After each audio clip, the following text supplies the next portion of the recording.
Amerika. Bosnya itu dikabulkan visanya, tapi dia temanku itu enggak, karena dia belum pernah melakukan perjalanan ke luar negeri sama sekali. Rawan ya. Nah, Jadi padahal Ocha juga dia kan sama sekali belum pernah ke luar negeri.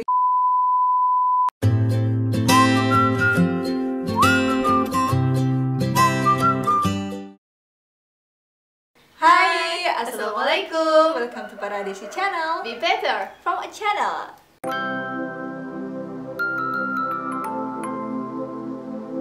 Hai gengs. Di video kali ini kita mau ngebahas soal visa Korea Selatan. Annyeonghaseyo. Annyeonghaseyo. Meskipun sekarang masih situasi corona ya, jadi kita belum bisa bepergian ke luar negeri. Tapi berhubung teman-teman yang nonton di Paradesi Channel kebanyakan yang mungkin lagi pengen melancong ke luar negeri, tapi masih bingung gimana caranya, kayak gitu kan. Mulai nabung. Kalau dulu aku udah pernah bikin video tentang perbedaan paspor biasa sama paspor elektronik, itu ada di sini. Nah, bisa dilihat. Nah, sekarang kita mau jelasin soal visanya, visa Korea Selatan terutama. Meskipun udah agak lupa-lupa sebenarnya. Oh, udah. Karena udah 1 tahun yang lalu, tapi kita udah berusaha untuk mencatatnya. Dan untuk yang pertama kita mau jelasin tentang bedanya paspor sama visa itu apa. Karena kebanyakan teman-teman yang mungkin masih awam soal pelancongan itu tuh masih bingung sebenarnya visa tuh yang kayak gimana sih, paspor tuh yang kayak gimana sih. Coba jelaskan ya. Jadi kalau paspor itu apa ya? Surat Kayak apa ya, identitas kita. Identitas kita buat ke luar negeri kayak gitu. Tapi kalau visa itu surat izin masuk ke luar negeri. Tapi nggak semua negara itu mengharuskan kita punya visa. Jadi hanya beberapa negara saja kayak gitu. Dan di Asia ini lumayan banyak. Kalau kita pemegang paspor Indonesia itu bisa ke beberapa negara tanpa visa, seperti kayak Malaysia, Thailand, ya kan? Kalau Asia Tenggara setauku hampir semuanya itu tuh bebas visa, jadi nggak perlu pakai visa. Belum lama ini sih, baru tahun berapa aku lupa. Nah, tapi kalau misalnya negara-negara tertentu kayak misalnya Jepang, Hongkong, oh iya Hongkong tuh bebas visa juga. Kalau Jepang tuh ada visa, tapi kalau untuk visa-visa itu namanya visa waiver, dan pengurusannya itu lebih gampang, nggak ribet. Nah, terus kayak Turki gimana? Sekarang jadi Turki. Ada namanya visa on arrival. Oh, berarti tetap ada visanya, ngajuin juga? Bisa lewat website, bisa langsung pas di bandara. Tapi aku baca-baca di blog itu katanya lebih enak pas di website, karena kalau di bandara itu sebenarnya gampang, cuma 10 menitan kayak gitu. Cuma petugasnya itu katanya judes. Intinya perbedaannya visa sama paspor tuh, kalau paspor itu tuh kayak KTP-nya kita tapi di luar negeri. Karena kalau KTP Indonesia kan nggak bisa dibaca orang luar, mereka nggak tahu bahasa Indonesia kan, harus pakai bahasa Inggris, nah kayak gitu. Sementara kalau visa tuh kayak yang dibilang Ocha tadi, surat izin untuk masuk ke negara itu. Nah, sekarang kita mau bahas persyaratan untuk pengajuan visa di Korea Selatan. Jadi kalau apply visa itu ada 2 cara ya, bisa via agen atau kita ngajuin sendiri ke namanya Korean Application Visa Center, ya kan? Kok aku lupa ya? KVAC Korean Visa Application Center. Di situ. Jadi udah nggak di kedubes lagi ya. Itu pun beda versi untuk persyaratannya masing-masing. Oh ya, tadi kan Ocha udah nyebutin agen sama personal. Nah, kalau aku mau milih yang mana, sebaiknya aku maksudnya mau pilih yang agen, lewat agen atau yang pribadi. Nah, itu terserah kalian. Kalau misalnya mau main ke Jakarta, mau sekalian, ya nggak apa-apa, mending personal. Tapi kalau nggak memungkinkan, tiket ke Jakarta itu mahal, misal jauh dari Papua ke Jakarta, ngelengge boya, mereka Sony. Ya pokoknya biayanya yang dibutuhkan nanti malah tambah banyak kayak gitu. Nah, itu mending pakai agen aja. Jadi kalau aku sih tergantung jarak sama kita mau ada kepentingan yang lain nggak ke Jakartanya. Kalau misal nggak, pakai agen aja kayak gitu. Tapi kalau bisa langsung atau rumahnya di Jakarta, langsung personal atau datang langsung ke tempatnya. Kalau nitip gimana? Nitip salam. Ini ya, ini belum tahu ya. nggak ngerti Jadi aku. kalau nitip itu boleh, tapi ada surat Kuasa. Jadi materi juga. Misal Itu pengajuannya juga boleh berarti. iya. Jadi misal kita nitip teman Kirain atau cuma pas saudara ngambilnya aja gitu.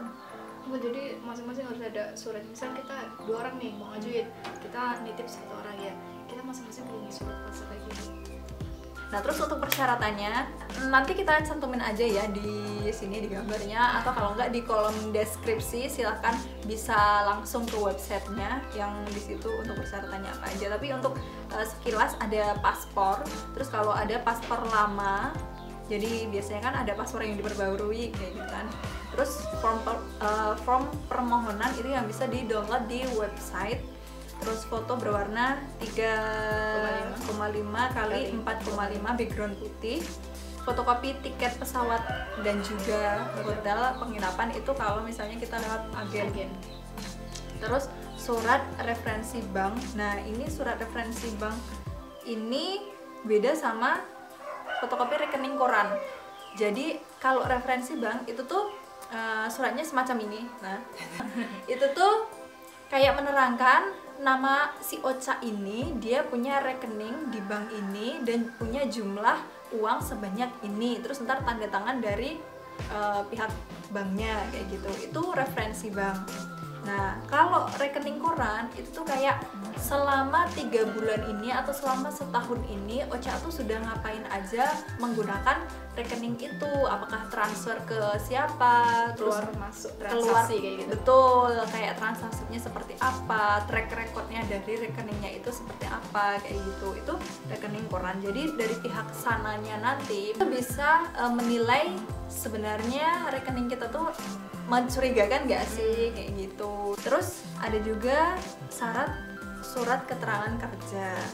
Nah, ini menurutku penting sih, soalnya kalau kita nggak kerja gitu ya, atau mungkin kita freelance, itu tuh buat meyakinkan dari pihak sana untuk memberikan surat izin masuk ke Korea Selatan itu tuh susah, ya kan? Jadi kita harus meyakinkan, misalnya kita kerja nih, per bulannya gajinya 2 juta, nah itu cukup meyakinkan. Berarti kan tiap bulannya kita ada pemasukan, dan itu bisa ngejamin kita tuh nggak bakal terlantung-lantung di sana nantinya. Terus kalau misalnya kita kehabisan duit tuh, ya ada tabungannya kayak gitu. Tapi kalau misalkan yang freelance itu gimana? Nah, kalau yang freelance itu tuh, kalau aku pas ngajuin dulu kan karena freelance, itu kita bikin surat pernyataan aja. Jadi kalau kita kerjanya itu enggak kayak di kantor atau perusahaan, tapi kita freelance, terus freelance-nya tuh ngapain, terus nanti kan bisa dibuktikan pemasukannya dari rekening koran itu tadi.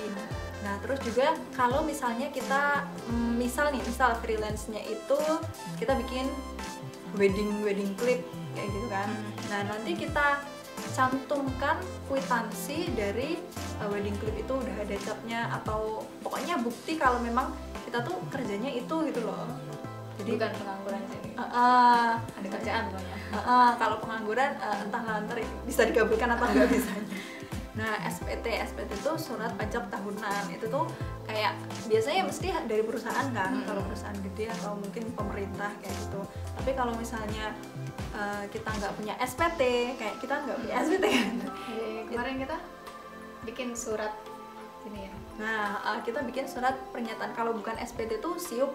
Nah, berhubung kita sama-sama nggak punya itu, kita bikin surat pernyataan kalau kita nggak punya, benar-benar nggak punya SPT ataupun SIUP, dan kita menjamin kalau kita tuh nanti tetap bakal balik ke Indonesia kalau di sananya tuh udah selesai gitu loh pernikahannya. Habis itu fotokopi KTP sama KK. Nah, yang terakhir itu mungkin kita tuh cukup dipermudah juga karena kita punya surat undangan. Surat undangan dari pihak Penyelenggara di sana. penyelenggara acaranya, karena kan kita diundang, jadi kita ada suratnya, dan itu tuh menjamin kalau kita nanti nggak bakal ngapa-ngapain, maksudnya Nggak bakal nyari aneh-aneh. kerjaan di sana, tapi kita di sana memang bener ada acara, setelah selesai acara kita balik ke Indonesia kayak gitu. Betul, seperti itu. Karena ada misal ya, kita ngajuin visa itu tuh nggak semuanya itu bisa dikabulkan, bisa dikasih visanya. Ada temanku itu tuh yang dia ngajuin visa ke mana sih, Amerika. Bosnya itu dikabulkan visanya, tapi dia temanku itu enggak, karena dia belum pernah melakukan perjalanan ke luar negeri sama sekali. Rawan ya. Nah, Jadi padahal Ocha juga dia kan sama sekali belum pernah ke luar negeri, tapi bisa terkabul karena ya mungkin karena kita punya surat undangan itu surat tadi, dan itu kan udah kayak jadi jaminan gitu. Terus banyak juga yang pengalaman-pengalaman dari orang-orang yang mengajukan visa tuh ada yang satu keluarga, terus yang bapaknya itu disetujui tapi yang ibunya enggak, kayak gitu kan, ada beberapa yang kayak gitu. Jadi memang harus bisa meyakinkan sih dari dokumen-dokumen kita. Nah, kalau surat undangan itu yang keluarin itu dari pihak sana ya, yang mengundang gitu, bukan kita. Jadi kita minta dari sana itu harus ada cap dan tanda tangan, dan juga surat usaha dari sana. Oh, surat izin bisnisnya. Surat izin bisnis. Kalau itu dari perusahaan ya kan pasti ada undang di sana. Soal biaya.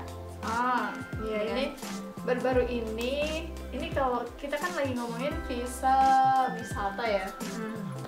Tapi karena situasinya lagi kayak gini, visa wisata itu sementara lagi ditangguhkan. Jadi kita nggak bisa ke sana sementara. Maksudnya untuk jalan-jalan gitu kayak itu belum bisa ya. Iya. Tapi kalau studi kerja terus yang permanen itu boleh. bisa. Tapi kalau yang menurut pengalaman kita kan berarti visa wisata gitu kan, yang tahun 2019 gitu. Wah, Tahun 2019 itu kita biayanya sekitar untuk total visanya itu 700.000 ya. 700-an ribu. Jadi 500.000 itu untuk biaya visanya, yang 200-an ribu itu untuk administrasinya. Itu kalau kita mengajukan langsung ke KVAC-nya. Tapi kalau kita melalui agen, biayanya itu beda bisa lagi, lebih mahal, ya kan. Tapi ya mahalnya nggak mahal banget, paling 800 atau 900 gitu. Tapi kalau kita kemarin itu 1.020.000 kalau nggak salah. Wow. Itu karena kita mendadak banget. Nah, ini perlu diketahui sama teman-teman juga kalau mau mengajukan lewat agen, kalau bisa tuh 2 bulan sebelum atau 1 bulan lebih lah ya. Kalau kita mendadak, kita kan nggak nyampe 1 bulan, berdua. Kita di bawah 1 bulan karena itu pengumuman dari pihak Gyeonggi-donya juga mendadak kan, dan kita memakainya agennya namanya His Travel. Kalau yang ada di Jogja itu cabangnya juga banyak kan, nggak cuma di Jogja aja. Nah, berhubung kita minta ke His Travel, sebenarnya dari pihak His Travelnya tuh kayak maksudnya nggak menyetujui karena itu di bawah 1 bulan, mereka nggak berani gitu loh, agak keberatan. Tapi akhirnya tetap dilayani, cuma dialihkan ke vendor lain. Jadi ada pihak lain yang membantu pengurusan itu, akhirnya biayanya jadi tambah 1 jutaan. Padahal kalau kita nggak mendadak mungkin bisa ya 800-900 ribuan gitu kan. Tapi ya udah, karena yang penting nyampe di Korea. Nyampe di Korea. Tapi tips juga buat yang mau via agen travel itu jangan sembarangan. Jadi dari Kedubes itu sudah menunjuk beberapa agen travel.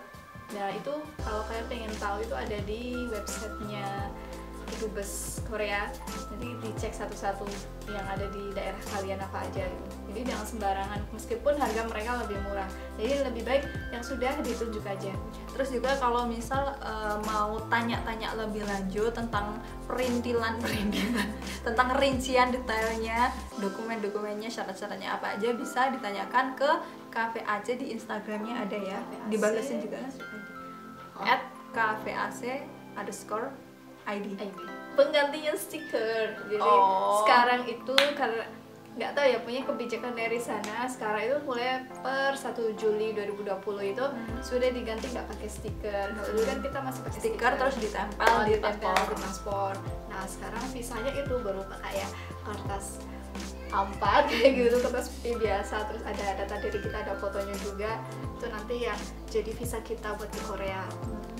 Oke, segitu dulu dari kita informasinya, semoga bisa bermanfaat. Kalau ada yang ditanyakan silahkan kolom komentar di bawah bisa diisi, atau kalau enggak ya di Instagramnya KVAC_ID itu tadi.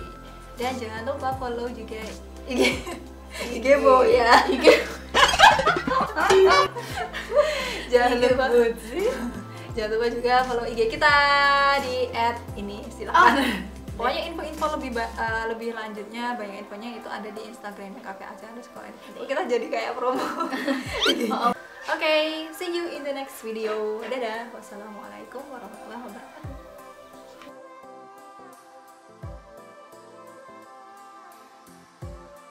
Dukung konten positif di YouTube.